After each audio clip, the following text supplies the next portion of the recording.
हम आपका तारुफ कराएं, आपकी मुलाकात कराएं, तो इससे पहले हम बताना चाहेंगे कि दिल्ली की उस टीम का हिस्सा है जो दिल्ली में सबसे पहले MIM 8 लोगों की हुआ करती थी। जी हाँ, हम बात कर रहे हैं मोहम्मद मुरसलीम की। दिल्ली में MIM शुरू करने का ख्याल आया कुछ लोगों के मन में और एक अनऑफिशियली मीटिंग की गई जिसमें 8 लोग शामिल हुए जी। उसमें सेलमपुर से कुछ लोग थे, मटिया महल से थे। तो डिसाइड ये हुआ कि MIM को दिल्ली में स्टार्ट करने के लिए हैदराबाद दारुसलाम जाना पड़ेगा। जो हैदराबाद गए, दारुसलाम में असद साहब से मुलाकात की और दिल्ली में MIM का काम शुरू करने की उनसे कहा। असद साहब राजी हुए और मेंबरशिप का काम हमें दिया। जो इस वक्त आप दिल्ली में काम कर रहे हैं, लोगों को अलग अलग जिम्मेदारियां मिली हैं दिल्ली के अंदर मेंबरशिप करने की। आप ये बताएं कि आपको कौन से इलाके की जिम्मेदारी मिली है? मटिया महल विधानसभा की जिम्मेदारी मुझे दी गई थी मेंबरशिप के लिए और माशाल्लाह अल्लाह के हुक्म से बहुत अच्छा काम चल रहा है। हज़ारों की तादाद में लोग मेंबर बन रहे हैं हमारे।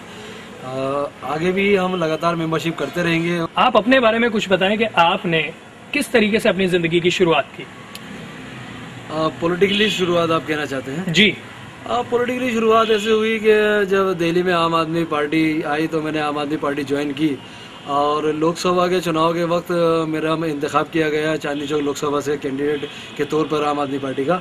लेकिन मैं चाहता था कि पार्टी अपने मैनिफेस्टो के अंदर मुस्लिम्स के लिए कुछ दे जी। और इसके लिए मैंने अरविंद केजरीवाल से बात की जी।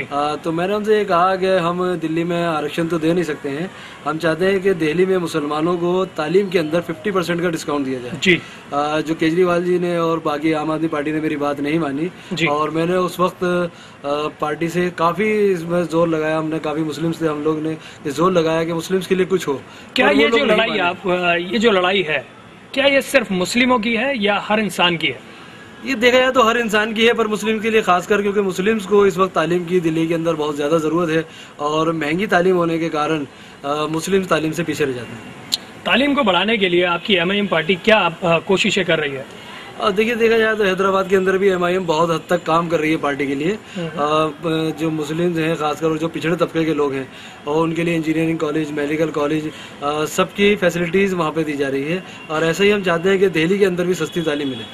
दिल्ली वालों को ये भरोसा होगा कि जिस तरीके से हैदराबाद में हर चीज मतलब नॉमिनल कॉस्ट पे मिल रही है, वो दिल्ली में भी होगी अगर MIM दिल्ली के अंदर आती है तो? हाँ बिल्कुल, हमारी पूरी कोशिश रहेगी कि नॉमिनल कॉस्ट पर मुस्लिम्स को और जो पिछड़े तबके के लोग हैं, दलित हैं, उन सबको तालीम में और मेडिकल में जो है तवज्जो दी जाए।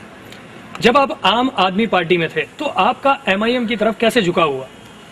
देखिए, आम आदमी पार्टी ने जब हमारी बात नहीं मानी और मुस्लिम्स के लिए उनका मैंने रुझान देखा जी, जो बेहतर नहीं था मुस्लिम्स के हिसाब से जी, तो उस वक्त जो है बातचीत हमारी केजरीवाल जी से बिगड़ के मैंने आम आदमी पार्टी छोड़ दी जी। उसके बाद वो मेरे बदले टिकट आशुतोष जी को दिया गया जी और चुनाव मैंने वहाँ से आम आदमी पार्टी के टिकट पर नहीं लड़ा जी जी। मैं चाहता था कोई मुस्लिम रहनुमा, मुस्लिम क़यादत वाली पार्टी आए जो मुस्लिम की फिक्र करे, सोचे। तो मेरी तलाश है असदुद्दीन ओवैसी साहब पर जाकर खत्म होती है जी। दिल्ली के मटिया महल के अंदर आप अगर मजलिस को ज्वाइन करना चाहते हैं तो आप राब्ता कायम कर सकते हैं मोहम्मद मुरसलीम से, जिनका मोबाइल नंबर मेरा नंबर है 8447080850। आगे देखना होगा कि दिल्ली के अंदर मजलिस जिस तरीके से काम कर रही है वो अपनी जमीन को अच्छी तरह तैयार कर पाएगी, ये एक बड़ा सवालिया निशान है। कैमरामैन शाहिद अंसारी के साथ में आसिफ खान, लक्ष्मी नगर से।